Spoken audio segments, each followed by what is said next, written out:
अस्सलामुअलैकुम, आप देख रहे हैं समा। मैं हूं माहम जाहिद। हेडलाइंस आप जान चुके हैं, बुलेटिन में खुशामदीद। सबसे पहले आपको बताएंगे पीपल्स पार्टी के साबिक रहनुमा और उज़ैर जान बलोच के करीबी साथी हबीब जान बलोच का कहना है कि पीपल्स पार्टी की आला क़यादत और उज़ैर के दरमियान करीबी रवाबित थे। पीपल्स पार्टी अब गलत बयानी कर रही है। अहमद रहमान खान को इंटरव्यू देते हुए हबीब जान बलोच ने मजीद क्या बताया, आइए आपको दिखाते हैं। मैं तो इस बात को मुस्तरद करता हूँ कि अगर पीपल्स पार्टी कहती है कि हमारे रास्ते नहीं थे तो इनके हम से काम लेती है।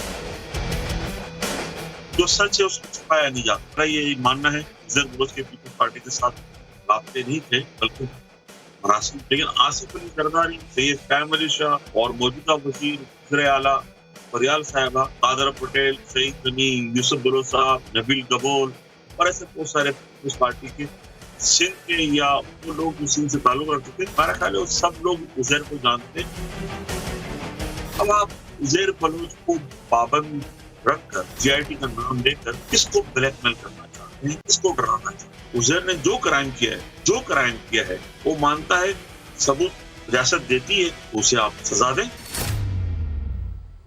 पीपल्स पार्टी के उज़ैर बलोच से राबतों के अहम गवाह हबीब जान बलोच ने नए हकाइक सामने रख दिए और पीटीआई वजीर अली जैदी ने ट्विटर पर अहम वीडियो शेयर कर दी, जिसमें हबीब जान बलोच ने इंकशाफ किया कि 2012 के ऑपरेशन के बाद पीपल्स पार्टी ने उज़ैर बलोच से राबता किया।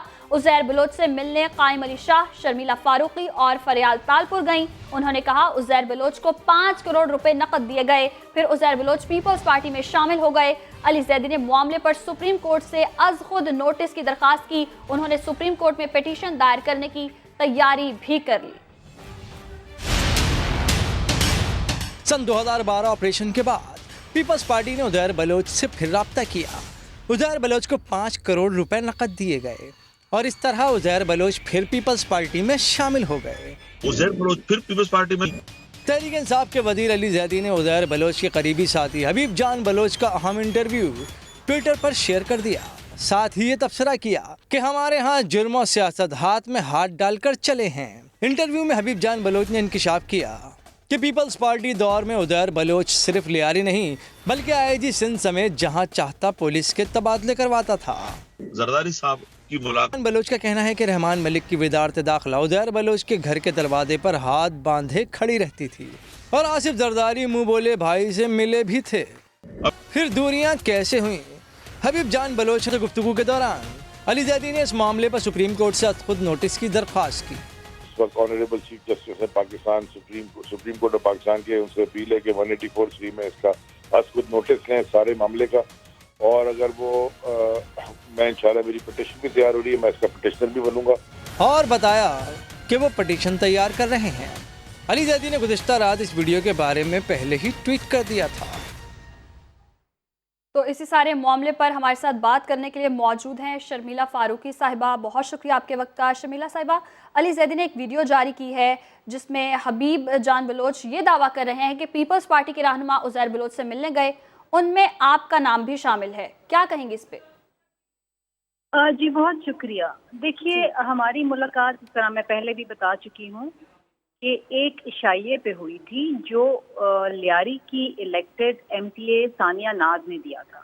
वहाँ पर वज़ीर आला सिंध समेत तमाम हमारी पार्टी के लोग, एमपीएस, एमएनएस मौजूद थे और वहाँ पर हमारी मुलाकात हुई थी। और मुलाकात इस सेंस में हुई कि 400-500 लोगों की वो दावत थी और वहाँ पर उज़ैर बलोच भी इनवाइटेड थे। और वहाँ पर ज़ाहिरी बात है कि अगर किसी दावत में आप जाते हैं और वहाँ पर जिसने दावत दी है अगर वो किसी को बुलाता है तो ज़ाहिरी बात है इसमें हमारा कोई लेना देना नहीं है, ना हमसे पूछ के बुलाया गया था।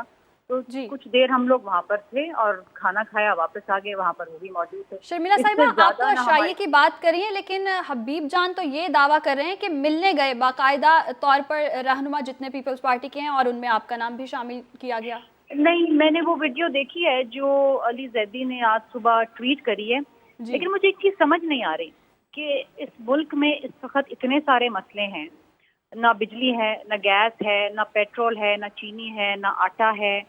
कोविड की वजह से कई जानें ज़ाया हो चुकी हैं, लोग बीमार पड़ रहे हैं। इनको उज़ैर बलोच के अलावा इस वक्त कोई चीज़ अर्जेंट नज़र नहीं आ रही जिसके ऊपर ये डिस्कस कर रहे हैं। इसके अलावा भी एक GIT आई है जिसके अंदर इनके इत्तेहादी जो MQM हैं, आज इनके साथ हुकूमत में बैठे हैं, जिन्होंने दिन दहाड़े बल्दिया फैक्ट्री में 250-300 लोगों को खुलेआम जला दिया भत्ते के लिए, और उसके ऊपर किसी से कोई बात पुरुष नहीं हो रही है। पूछ रहे हैं, इनको शर्म नहीं आती है? काबीना में उनके साथ बैठते हैं या इनके खिलाफ कोई कार्रवाई प्राइम मिनिस्टर साहब को तो करनी चाहिए ना, सही। क्योंकि प्राइम मिनिस्टर साहब की नज़र में तो हर चीज़ होती है। और फिर आपकी ये भी देख लीजिए कि आज ही की खबर है कि इनकी जो की मिनिस्ट्रीज हैं उसमें किसी भी मिनिस्ट्री ने टारगेट अचीव नहीं किया। उसमें फाइनेंस की भी मिनिस्ट्री है, हेल्थ की भी है, एजुकेशन की भी है, कॉमर्स की भी है, कैबिनेट की भी है।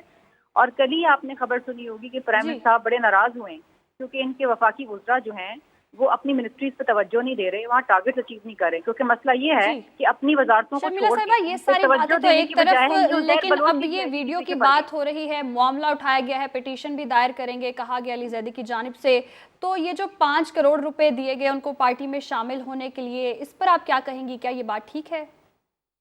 देखिए, मैं तो इंतजार कर रही हूँ कि वो सुप्रीम कोर्ट कब जाएंगे और सही। सुप्रीम कोर्ट में जाएं और दोनों GIT सामने रखें ताकि फैसला भी हो जाए कि कौन सी GIT इनकी नज़र में सही है और कौन सी गलत है। क्योंकि जो असल GIT है ओरिजिनल, जिस पे 6 लोगों के दस्तखत हैं, जो GIT कमेटी के मेंबरान थे, वो हुकूमत सिंध ने अपनी वेबसाइट पे रिलीज कर दी सबके देखने के लिए। अगर किसी को भाम है, जिस तरह अली जैदी साहब को है, तो फिर वो जाहिरी बात है अपनी मर्जी के मालिक है। जिस तरह वो पहले कह चुके हैं कि वो सुप्रीम कोर्ट जाएंगे, तो हम तो इंतजार कर रहे हैं कि वो कब जाएंगे जी। Supreme court. सही, तो आप इंतज़ार कर रहे हैं कि वो कब जाएंगे सुप्रीम कोर्ट, और आपका ये कहना है कि अशाइये में एक मुलाकात हुई थी। बहुत शुक्रिया शर्मिला साहिबा, आप हमारे साथ मौजूद थी। पीपल्स पार्टी के रहनुमा नबील गबोल ने दावा किया है कि नून लीग के गौस अली शाह 3 बार उज़ैर बलोच के घर गए और उसे नून लीग में शमूलियत की दावत दी। वो प्रोग्राम सवाल में गुफ्तगू कर रहे थे। बिल्कुल, ये बात सही है। गौस अली शाह एक दफ़ा नहीं 3 दफ़ा उज़ैर के घर पर गए थे और उज़ैर को उन्होंने यही कहा था कि वो शमूलियत इख्तियार करे मुस्लिम लीग नून में, और अपने कैंडिडेट्स भी उन्होंने ये नहीं कहा था कि हमारे कैंडिडेट्स को सपोर्ट करें।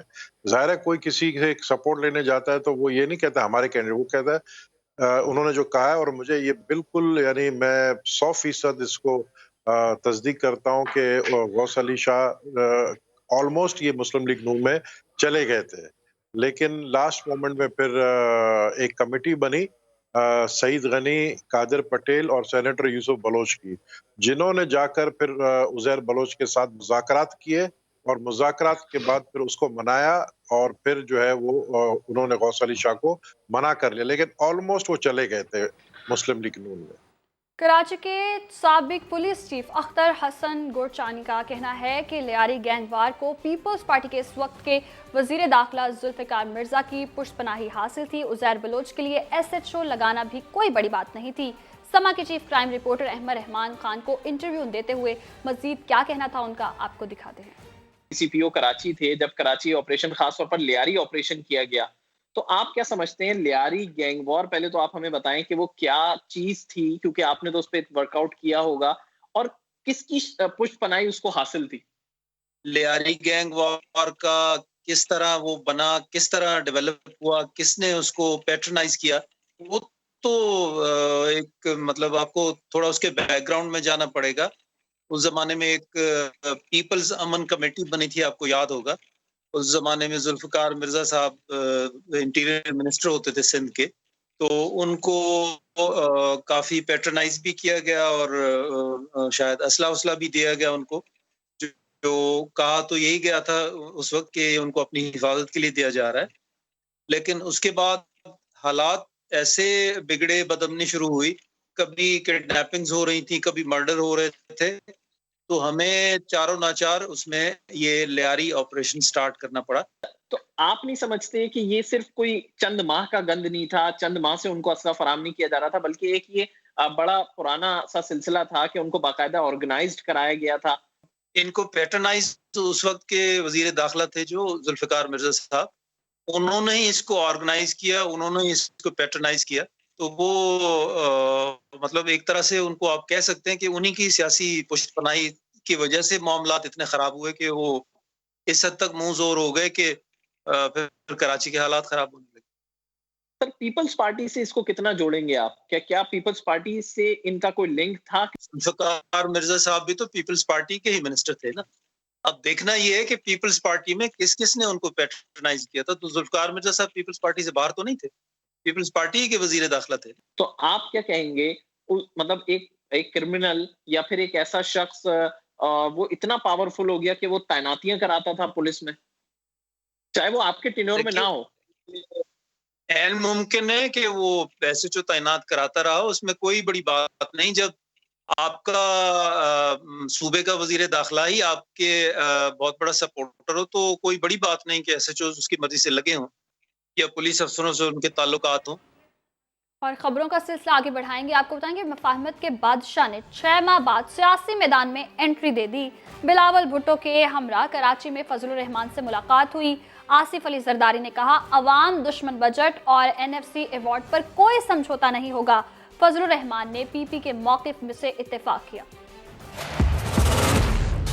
और बिलाखिर 7 माह बाद आसिफ जरदारी की सियासी रुनुमाई हो गई। गिरफ्तारी और फिर बीमारी, सियासी मंजरनामे से लंबी गैर हाजिरी और इस अरसे में नैब मुकदमात का दबाव। साबिक सदर सियासी मैदान में दोबारा फाल हो गए।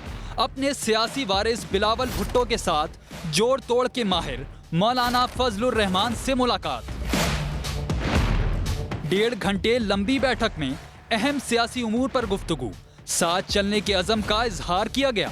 18वीं तरमीम और NFC अवार्ड पर कोई लचक न दिखाने पर भी इत्तेफाक हुआ। आसिफ जरदारी ने कहा कि पहले ही बता दिया था, इमरान खान मुल्क चलाने के अहल नहीं। अवाम सिलेक्टेड हुकूमत से निजात के लिए अपोजिशन की जानिब देख रहे हैं। बिलावल भुट्टो का कहना था कि पाकिस्तान और इमरान खान साथ साथ नहीं चल सकते। मौजूदा हुकूमत में करप्शन में सबसे ज्यादा इजाफा हुआ। बिलावल ने इल्जाम लगाया कि इमरान खान नैब को अपोजिशन के खिलाफ इस्तेमाल कर रहे हैं। फजलुर रहमान ने इनसे इत्तेफाक करते हुए कहा कि हुकूमत ने मईशत को दीवार से लगा दिया है। मईशत की बहाली के लिए नाअहल हुक्मरानों से छुटकारा हासिल करना होगा।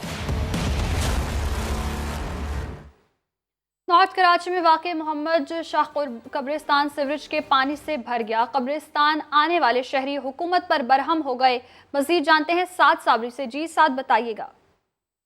जी बिल्कुल, कराची में यूं तो बेशुमार मसाइल इस वक्त मौजूद हैं, पर इस वक्त जिस मसले की मैं निशानदेही कर रहा हूं वो जो है इंतहाई अफसोसनाक यहाँ पर एक काम हो रहा है। मैं इस वक्त मौजूद हूँ मोहम्मद शाह कब्रिस्तान में और मेरे कैमरामैन इम्तियाज़ अली आपको दिखाएंगे। ये पूरे कब्रिस्तान में इस वक्त गंदे पानी का तालाब ये बन चुका है। अगर हम ये कहें कि ये गंदे पानी के तालाब का मंजर पेश कर रहा है तो भेजा ना होगा। यहाँ पर आने जाने वाले जो लोग हैं वो परेशानी में मुब्तला हैं। लोग अपने प्यारों की कब्रों पर फातिहा ख्वानी करने आ रहे हैं और बामुश्किल जो है वो कब्रों तक उनकी रसाई मुमकिन हो पा रही है। ये पानी जो है वो कब्रों में भी इस वक्त जो है वो जा रहा है। वालिदा और वालिद की कब्र पर आया था फातिहा पढ़ने के लिए, और जो है ना यहाँ से मेरा गुजरना बहुत मुश्किल हो गया। यहाँ तक कि क्या नाम है इसका, बिल्कुल ये बीच है ना, बीच के अंदर भी इतना पानी खड़ा हुआ है कि इसकी कोई हद नहीं है। गुजरने के लिए मेरा छोटा बेटा मेरे साथ है, उसको मैंने बड़ी मुश्किलों से पार कराया कि मैं चलो इसको भी लेके जाऊं वालिद और वालिदा की कब्र में। वज़ीर आज़म बोल रहे थे कि कब्र में सुकून है, लेकिन अब उनसे जाके ये पूछे कोई कि ये कब्र में सुकून है? इतना पानी यहाँ पे चढ़ा हुआ है गटर का, ये क्या है? गंदगी साफ़ क्यों नहीं हो रही है? जी बिल्कुल, आपने देखा कि यहाँ पर कब्रिस्तान में जो आने वाले लोग हैं उनका कहना है कि इस गंदे पानी के ऊपर से जो है वो गुजर कर कब्रों पर जाना पड़ रहा है और कब्रों की सफाई करना पड़ रही है, क्योंकि ये पानी जो है वो कब्रों के अंदर भी दाखिल हो रहा है। इंतहाई अफसोसनाक ये जो है इस वक्त यहाँ पर काम हो रहा है, जिस पर इंतज़ामिया के कान पर जूं तक नहीं रेंग रही है। जी, और आबादी का आलमी दिन आज मनाया जा रहा है। पाकिस्तान आबादी के लिहाज से दुनिया का 5वां बड़ा मुल्क है। हर साल मुल्क की आबादी में 2.4% इजाफा हो रहा है। बढ़ती आबादी के असरात क्या हैं, बता रही हैं इस्लामाबाद से अरहम खान अपनी रिपोर्ट में। वसाइल कम और आबादी ज्यादा, नतीजा पाकिस्तान के मसाइल ज्यादा। दुनिया की आबादी में 60 साल के दौरान दुगना इजाफा। पाकिस्तान की आबादी भी 30 साल में डबल हो गई। 1990 में 11 करोड़ आबादी वाला मुल्क आज 22 करोड़ अफराद पर मुश्तमिल है। पाकिस्तान में हर साल आबादी में 2.4% मुसलसल इजाफा हो रहा है। हर साल 40 लाख खवातीन को जबरदस्ती बच्चे पैदा करने पर मजबूर किया जाता है, जो माँ और बच्चे दोनों की सेहत के लिए नुकसानदेह है। माहिरीन सेहत तालीम और मराद फराहम करने पर जोर देते हैं। अवेयरनेस ला सकते हैं अपनी मासेस के दरमियान, ताकि उनको पता चले कि ओवर पॉपुलेशन के क्या नुकसानात हैं। उलमाए कराम भी चादर देखकर पाँव फैलाने का मशवरा देते हैं। बच्चे बहुत ज्यादा अपने माली इस्तेदाद से बढ़ा लेना भी इस्लाम इसकी इजाजत नहीं देता। पाकिस्तान में तकरीबन 37% लोग ग़िज़ाई क़िल्लत का शिकार हैं। माहिरीन कहते हैं बढ़ती हुई आबादी को कंट्रोल न किया गया तो गुर्बत की शरह में मजीद इजाफा होगा। अरहम खान, समा, इस्लामाबाद। और कराची आबादी के लिहाज से दुनिया के बड़े शहरों में शुमार होता है। इसकी आबादी मसाइल और वसाइल के हवाले से देखते हैं खुर्शीद आलम की रिपोर्ट में। आज पूरी दुनिया आबादी का दिन मना रही है। मैं कराची का शहरी हूँ। सूबे को 90% और वफाक को 70% रेवेन्यू कमा कर देने वाला ये शहर वसाइल के एतबार से कितना तरक्की कर चुका और इसमें मसाइल कितने हैं, ये हम मालूम करेंगे यहाँ के शहरियों से। इस इलाके में पानी नहीं आ रहा, काफी अरसा हो गया नहीं आ रहा। मसाइल बढ़ते चले जा रहे हैं और वसाइल कम होते चले जा रहे हैं और कोई कहने और सुनने वाला है ही नहीं, ना कोई पूछने वाला है, ना किसी को हम बता सकते हैं, कोई है ही नहीं किसको बताएं। पानी क्यों नहीं आ रहा, मसाइल कैसे बढ़ रहे हैं, क्या भाई हुआ? आबादी बढ़ गई है, फ्लैट बन गए, आबादी इतनी बढ़ रही है और बस क्या करें, कोई पूछने सुनने वाला ही नहीं है। एक मसाइल थोड़ी है, कचरे का यहाँ मसाइल है, गैस के यहाँ मसाइल है। ये कचरा भी हमारी मेहरबानी है। इस सड़क को कोई अपनी सड़क समझता ही नहीं। कचरा सब मोहल्ले वाले ही फेंकते हैं। अल्लाह भला करे, अपना ये SDM वगैरह आते हैं, इनके पता नहीं क्या सिस्टम जुड़े में, कोई दबाव देता है तो अपने मर्जी की एक दुकान तोड़ कर चले जाते हैं, बाकी कुछ भी नहीं करते, ना सफाई करते हैं। आगे अगर इनका कंप्लेन करते हैं, हाँ हो जाएगा हो जाएगा। हमने इतनी दरख्वास्तें दी हुई है कि आप यकीन नहीं कर सकते। वाटर बोर्ड की लाइन है वो भी लीक है, उसकी वजह से पानी बहता रहता है। कई दरख्वास्तें दे चुके हैं, आगे गड्ढा भी है, उस पर भी कोई परेशानी हल नहीं है किसी का ना। हमेशा एक्सीडेंट होते हैं यहाँ पर।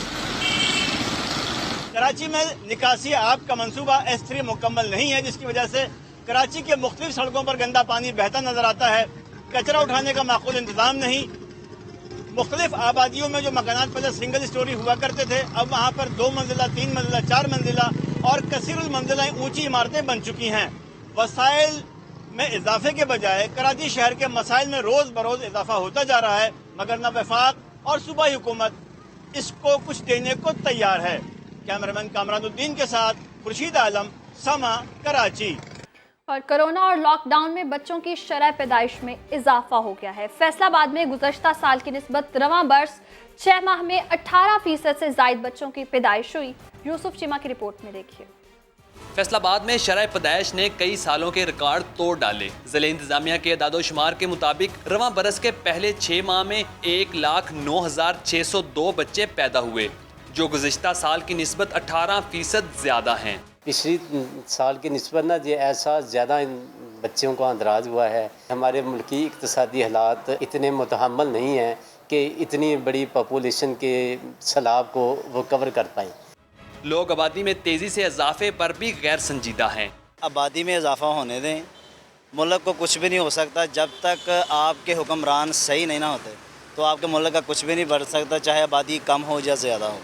वसाइल में होती कमी और बढ़ती हुई बेरोजगारी में आउट ऑफ कंट्रोल आबादी किसी खतरे से कम नहीं। कैमरामैन खदीर रहमान के साथ यूसुफ चीमा, समा, फैसलाबाद। क्या दहशतगर्द कराची पुलिस के एहलकारों को निशाना बना रहे हैं? 8 रोज के दौरान पुलिस पर दूसरा हमला हुआ। कोरंगी नंबर 5 में फायरिंग से पुलिस एहलकार असगर जख्मी हो गया। वाकया क्या है जान लेते हैं समा के नुमाइंदे आमिर मजीद से। जी आमिर बताइएगा।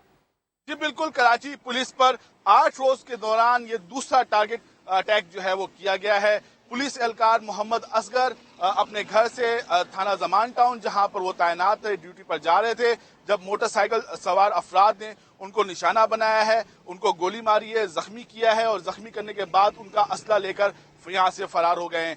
जो जख्मी एहलकार हैं मोहम्मद असगर, उनको जिना अस्पताल शिफ्ट किया गया है। इंचार्ज जिना अस्पताल डॉक्टर सीमी जमाल से हमारी बात हुई, उन्होंने बताया है कि पुलिस एहलकार को पेट में एक गोली लगी है और उनका जो है वो इलाज जारी है। जो पुलिस हुकाम है उन्होंने बताया है कि जयवकुआ से 9mm पिस्टल है उसका एक होल मिला है। इससे पहले 3 जुलाई को भी एक ऐसा ही टारगेट किलिंग का वाकया पेश आया था, जिसमें पुलिस एहलकार नोमान को जो है वो शहीद किया गया था और इस वाकये में भी जो मुल्जिमान थे वो पुलिस एहलकार का असला लेकर फरार हो गए थे। बहुत शुक्रिया आमिर मजीद, आप हमें अपडेट कर रहे थे। आपको बताएंगे फैसलाबाद में नामालूम लाशें मिलने का सिलसिला थम न सका। मिलत टाउन के इलाके से शहरी की बोरी बंद लाश बरामद हुई। गुज़श्ता 7 रोज के दौरान मिलने वाली लाशों की तादाद 6 हो गई है। यूसुफ चीमा से जानेंगे। यूसुफ, बताइएगा ये क्या मामला है और ये सिलसिला थम क्यों नहीं रहा? देखिए, मिलत टाउन का ये इलाका है और खजूरा वाला बाग है, जहाँ से ये बोरीबंद लाश जो है एक शख्स की मिली है, जो कि जिसकी अभी तक शिनाख्त नहीं हो सकी। इब्तदाई तौर पर इसके जिस्म पर तशद्दुद के निशानात भी पुलिस के मुताबिक पाए गए हैं। ताहम इसकी बॉडी को यहाँ से लेने के बाद पुलिस ने पोस्टमार्टम के लिए जो है अलाइड अस्पताल मुंतकिल कर दिया गया है। तब अगर ओवरऑल देखा जाए तकरीबन 7 दिनों के दौरान 6 लाशें जो है, जिनके अंदर एक औरत की लाश भी नामालूम लाश थी, वो भी मिली है।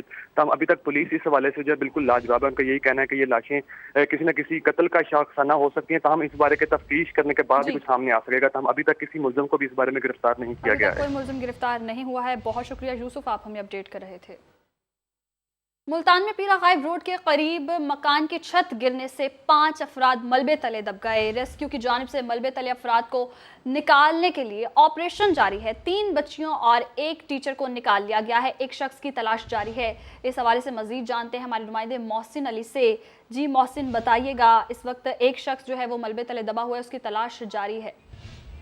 जी बिल्कुल, इस टाइम में मौजूद मुल्तान के इलाके शाह टाउन पर, जहाँ पे अफसोसनाक वाक़या पेश आए। यहाँ पे शाह टाउन के इलाके में एक मकान की छत नीचे गिर गई, जिसके नीचे में 5 अफराद मलबे तलबे दब गए, जिसमें से बताया जा रहा है रेस्क्यू के मुताबिक एक खातून जो टीचर थी वो जहाँ बाक हो चुके, जबकि 4 बच्चे हैं वो जख्मी, जिनको निश्चित अस्पताल मुंतकिल कर दिया गया है। एनी शाहिदीन और रेस्क्यू के मुताबिक इस घर में एक टीचर थी जो बच्चों को पढ़ा रही थी, जिसकी जो बच्चों की उम्र थी वो 14 से 16 साल के दरमियान थी। यहाँ पर ट्यूशन पढ़ने के लिए आए थे, जबकि मकान की ऊपरी छत पे तामीराती काम भी जारी था, जहाँ पे मजदूर मिस्त्री यहाँ पे काम कर रहे थे। वहीं पे मकान की छत की जिसके जगह में एक खातून टीचर और 4 बच्चे थे वो मलबे तले आके जख्मी हो गए, जिसके जो बच्चे थे 4 बच्चों को जख्मी हालत में निकाल के निश्चित अस्पताल शिफ्ट कर दिया गया। जबकि जो एक खातून टीचर थी जिसका नाम हुसैन बानो बताया जा रहा है, जिसकी उम्र 40 साल थी, वो जान की बाजी हार गई है। जबकि रेस्क्यू के मुताबिक उन्होंने डेड बॉडी भी यहाँ पे निकाल लिया है।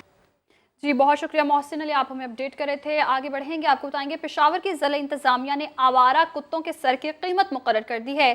पकड़ने वाले शहरी को नकद इनाम दिया जाएगा। ये मामला क्या है, जानते हैं फयाज अहमद की रिपोर्ट में।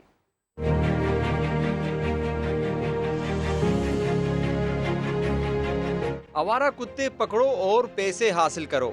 जिला इंतजामिया पेशावर और महकमे लाइव स्टॉक की मुनफरिद मुहिम। आवारा कुत्तों की अफजाइश नस्ल रोकने के लिए कुत्ता पकड़कर वेटरनरी अस्पताल लाने वाले को 200 रुपए दिए जाएंगे।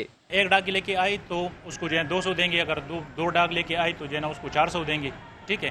तो और जो है ना कैश हम देते हैं, ठीक है। इस तरह नहीं होगा कि जो है ना फिर, लेकिन ऑन द स्पॉट उसको जो है ना पेमेंट होती है। इंतजामिया की इस खास पेशकश पर कुछ शहरी खुश, जबकि कुछ ने किया तहफ़्फ़ुज़ात का इजहार। मोहल्ले वाले लेके आते हैं तो उनको 200 रुपये देंगे, अच्छा एक दाम है, लेकिन जब हुकूमत इस पे अमल दरामद कर ले तो हुकूमत को अपना एक टीम बनाना चाहिए इसके, क्योंकि इसके मनफी असरात पड़ सकते हैं, क्योंकि लोगों को जो है इतना एक्सपीरियंस नहीं है इनको पकड़ने के लिए। महकमे लाइव स्टॉक अब तक 300 से जायद आवारा कुत्तों की नसबंदी कर चुका है। इंतजामिया की इस मुहिम की वजह से शहरी न सिर्फ आवारा कुत्तों से जान छुड़ा सकेंगे, बल्कि इनाम की सूरत में कुछ पैसे भी कमा लेंगे। कैमरामैन आबिद खान के साथ फयाज अहमद, समा, पेशावर। आगे बढ़ेंगे, आपको बताएंगे नेपरा ने कराची में बिजली की तवील लोड शेडिंग की तहकीकात का ऐलान कर दिया। फौरी तौर पर तहकीकाती कमेटी कराची भेजने का फैसला कर लिया गया है। मजीद बता रहे हैं इस्लामाबाद से वहाब कामरान। रोशनियों के शहर में अंधेरों का राज क्यों? शहर कैद में शदीद गर्मी में तवील और गैर एलानिया लोड शेडिंग की तहकीकात होंगी। नेपरा कराची में बिजली बहरान के हकायक सामने लाने के लिए मुतहर्रिक 4 रुकनी तहकीकाती कमेटी तश्कील दे दी। National Electric Power Regulatory Authority के मुताबिक 4 रुकनी तहकीकाती कमेटी की सरबराही DG monitoring and enforcement NEPRA करेंगे। कमेटी फौरी तौर पर कराची जाकर इंक्वायरी का आगाज करेगी। हुकाम ने बताया कि कमेटी कराची में अवाम, ताजिर रहनुमाओं और के इलेक्ट्रिक हुकाम से मुलाकात के बाद तफसीली रिपोर्ट आइंदा हफ्ते अथॉरिटी को जमा कराएगी। रिपोर्ट की रोशनी में के इलेक्ट्रिक के खिलाफ मजीद एक्शन का फैसला किया जाएगा। वहाब कामरान, समा, इस्लामाबाद। और तहरीक इंसाफ के एमएनए अहमद हुसैन डेहड़ को शाह महमूद कुरैशी पर इल्ज़ामात लगाना महंगा पड़ गया। समा को दिए गए इंटरव्यू पर रुकने कौमी असम्बली को शोकाज नोटिस जारी कर दिया गया। नई मशरफ भट्ट की रिपोर्ट में देखिए। इस वक्त मुल्तान में जितनी करप्शन हो रही है, खुदा की कसम खा के कहता हूँ पाकिस्तान की तारीख में आज तक नहीं हुई। जिम्मेदार अगर कोई है तो वो शाह महमूद कुरैशी है। पार्टी के वाइस चेयरमैन पर संगीन इल्जामात, रुकन कौमी असम्बली को लेने के देने पड़ गए। अहमद हुसैन को इंटरव्यू पर शोकाज नोटिस मिल गया। जब वो आपको जाके कहें कि आप बिस्मिल्लाह करें, हम हाजिर हैं, फिर तो बिस्मिल्लाह करने वालों की देर है। और अगर बिस्मिल्लाह करने वाले ही खान साहब से मुखलिस हो तो कहां से बिस्मिल्लाह हो। 8 जुलाई को समा को इंटरव्यू में अहमद हुसैन ने शाह महमूद कुरैशी और दीगर वुज़रा को तनकीद का निशाना बनाया। पार्टी ने इंटरव्यू का नोटिस लिया। डिसिप्लिन कमेटी ने इज़ारे वजूह का नोटिस भिजवा दिया। नोटिस में कहा गया है कि बतौर रुकन कौमी असम्बली अहमद हुसैन का रवैया पार्टी पॉलिसी और आइन की खिलाफ वर्जी है। अहमद हुसैन को अपना मौक़िफ़ पेश करने के लिए 15 जुलाई को सब कमेटी में पेश होने की हिदायत की गई है। नेमिश रब्बट, समा, लाहौर। और आपको बताएंगे खानपुर के इलाका पंचकठा की सराही लीची रंग और जायके में अपनी ही मकाम रखती है, लेकिन इस बार लीची के काश्तकार बहुत परेशान हैं। वो क्यों, बता रहे हैं खानपुर से आबिद अली अपनी इस रिपोर्ट में। सराही लीची कानपुर की सौगात, जिसकी पैदावार के हवाले से पंचकट्ठा के बागात की कभी धूम होती थी। अब सैकड़ों एकड़ पर फैले इन्हीं बागों के मालिकान को फल न होने के लाले पड़ चुके। पंचकट्ठा सुराही के इलाके गोला और बेदाना इकसाम की लीची पैदावार का भी गढ़ है, लेकिन इस मर्तबा बारिशों ने इन सारी इकसाम के फल और काश्तकारों की मेहनत पर जैसे पानी ही फेर दिया। बारिश पूरे हफ्ता लगी रही है, इस वजह से ये फूल जो है गिर गए और कम फल लगे हैं, बहुत कम। जिन बागात से मनो खोशे निकलते थे, अब वहाँ बात चंद किलो तक रह गई। काश्तकारों को ये धड़का भी लगा है कि कहीं इनसे ही देखभाल में कोई कमी न रह गई हो। गोडी न होने की वजह से फल कम लगा हो, इस वजह से अभी पौधे खाली हैं दरख्त, इसलिए हम लगा रहे हैं कि अगला फल इंशाल्लाह अच्छा हो जाएगा। लीची लजीज, सेहत बख्श और फरत बख्श फल ही नहीं, मुल्क के लिए कसीर ज़र मुबादला का जरिया भी है। हालिया शदीद बारिशों के बायस खानपुर की इस मीठी सुराही लीची की पैदावार में शदीद कमी वाक़ई हुई है। लिहाजा अब ये वक्त है कि यहाँ के काश्तकार इसकी पैदावार को बरकरार रखने के लिए बाकायदा प्लानिंग करें। कैमरामैन उस्मान चीमा के साथ आबिद अली, समा, खानपुर। इस बुलेटिन से इतना ही। ब्रेक के बाद हाजिर होंगे हेडलाइंस के साथ। आप देखते रहिए समा।